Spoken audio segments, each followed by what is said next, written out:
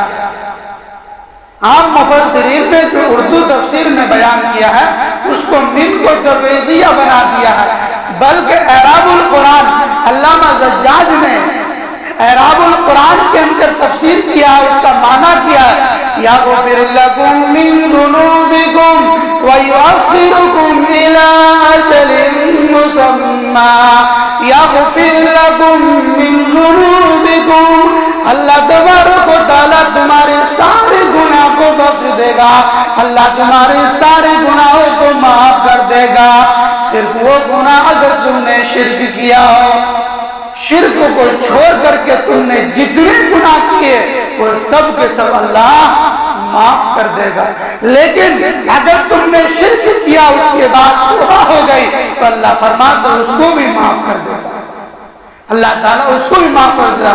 یغفر لکم من ذنوبکم، اللہ بخش دے گا تمہاری سارے وہ گناہ جو تم نے کیے ہیں، اللہ تمہاری سارے گناہوں کو بخش دے گا۔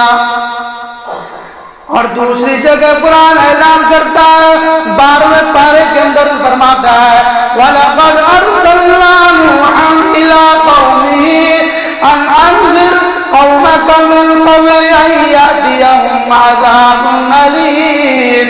البتہ تحقیق یہ ہے کہ ہم نے بھیجا نوح علیہ السلام کو ان کی قوم کے طرف کہ وہ انہیں ڈرائے، کہ وہ انہیں بتائے، یہ انہیں ڈرائے، اللہ کی عذاب سے ڈرائے، من قبل ان یاتیہم عذاب علیم، قبل اس کے کہ وہ اس کے اوپر دردناک عذاب آ جائے۔ اللہ تبارک و تعالیٰ نے بارہا کئی جگہ پر اللہ تبارک و تعالیٰ نے حضرت نوح علیہ السلام کا ذکر کیا، اور آپ اندازہ لگائیے کہ حضرت نوح علیہ السلام کو جتنی مشقتیں اٹھانی پڑی اور جتنی تکلیفیں برداشت کرنی پڑی، یہ بہت بڑی بات ہے۔ ہاں آپ جاتے ہیں، صبح کو جاتے ہیں، حضرت نوح علیہ السلام صبح کو نکلتے ہیں اللہ کی توحید کو سنانے کے لیے۔ حضرت نوح علیہ السلام کو لوگ پتھر مار رہے ہیں، لوگ پتھر مار رہے ہیں، پتھروں سے لہو لہان کر دیا جاتا ہے۔ حضرت نوح علیہ السلام پتھر کھاتے کھاتے پورا جسم لہو لہان ہو جاتا ہے، یہاں تک کہ کوئی جگہ باقی نہیں رہتا۔ حضرت نوح علیہ السلام کو پتھروں سے دبا دیا جاتا ہے۔ حضرت جبرائیل علیہ السلام آ کر کے حضرت نوح علیہ السلام کو اٹھاتے ہیں ان پتھروں سے۔ اللہ تعالیٰ کے پیغمبر حضرت نوح علیہ السلام سے پوچھتے ہیں اے جبرائیل جاؤ اللہ سے کہو کہ کل مجھے کیا کام کرنا ہے۔ حضرت نوح علیہ السلام کو کہا جاتا ہے اے میرے نوح، جو کام تو نے آج کیا ہے کل یہی کام تجھے کرنا ہے۔ 950 سال تک اللہ کی راہ میں مشقتیں اٹھاتے رہے، مار کھاتے رہے، صرف اللہ کے خاطر، اللہ کے توحید کے خاطر ایک ہی مسئلے کو سناتے رہے۔ 950 سال تک ایک مسئلے کے خاطر مار کھاتے رہے، سناتے رہے، لیکن اللہ کے توحید کو سنانا نہیں چھوڑا، اپنے دین کو نہیں بدلا۔ میرے بھائی دوست بزرگوں، سارے 900 سال تک ایک مسئلے کو بیان کرتا رہا۔ ہمیں عبرت ہونی چاہیے کہ ہم زندگی میں کتنے بیان سنتے ہیں، کتنی باتیں سنتے ہیں، کتنے واقعات پڑھتے ہیں، لیکن اس کے باوجود بھی ہمارے اندر کوئی اثر نہیں ہوتا، ہمارے دل میں کوئی اثر نہیں پڑتا۔ یہ اس کی علامت ہے کہ ہمارا ایمان کمزور ہو چکا ہے، ہمارا ایمان کمزور ہو چکا ہے، ہم کہاں جا گھس چکے ہیں ہمیں کوئی اندازہ نہیں، ہمارا ایمان کھوکھلا ہو چکا ہے۔ جس طرح سے وہ علماء مثال سے مسئلے سے سمجھا کر کے بیان کرتے ہیں، کہتے ہیں کہ انسان ایک کلیہ نظر آتا ہے، اس کلیے کو انسان خوبصورت انداز سے دیکھتا ہے، لیکن جب قریب میں جاتا ہے اس کے اندر کھوکھلا پن ہوتا ہے اور اوپر سے اس کو بڑی خوبصورت نظر آتی ہے۔ اسی طرح ہم ظاہراً بہت شکل و شباہت کے اعتبار سے بہت اچھے نظر آتے ہیں، لیکن ہمارا ایمان کھوکھلا ہو چکا ہے، ہم اندر سے گندے ہو چکے ہیں، ہم اندر سے کھوکھلے ہو چکے ہیں۔ ہمیں اپنے ایمان کو بنانے کی ضرورت ہے، ہمیں اپنے ایمان کو سدھارنے کی ضرورت ہے، ہمیں اپنے ایمان کو بنانے کی ضرورت ہے۔ میرے بھائی دوستو بزرگوں، اگر کسی کے یہاں کوئی موت ہوتی ہے تو انسان یہ سمجھے کہ وہ میرا جنازہ جا رہا ہے، وہ جنازہ میرا جا رہا ہے، وہ کسی اور کا نہیں جا رہا ہے۔ آج وہ جا رہا ہے، کل یقیناً ہم کو بھی جانا ہے۔ انسان اس سے کوئی سبق نہیں لیتا۔ آج میں نہلاتا ہوں، کل مجھے بھی نہلایا جائے گا۔ آج میں کسی کو لے کے جا رہا ہوں، کل مجھے بھی کوئی لے کر کے جائے گا۔ میرے بھائی دوستو بزرگوں، ہمارے ذہن کے اندر جب تک یہ بات رہے گی، انشاءاللہ ہم گمراہ کے راستے پر نہیں جائیں گے، ہم گمراہ کے راستے پر نہیں جائیں گے۔ اللہ تعالیٰ ہم سب کو کہنے سننے زیادہ عمل کی توفیق عطا فرمائے، اللہ تعالیٰ شریعت کے پابند ہونے کی توفیق عطا فرمائے۔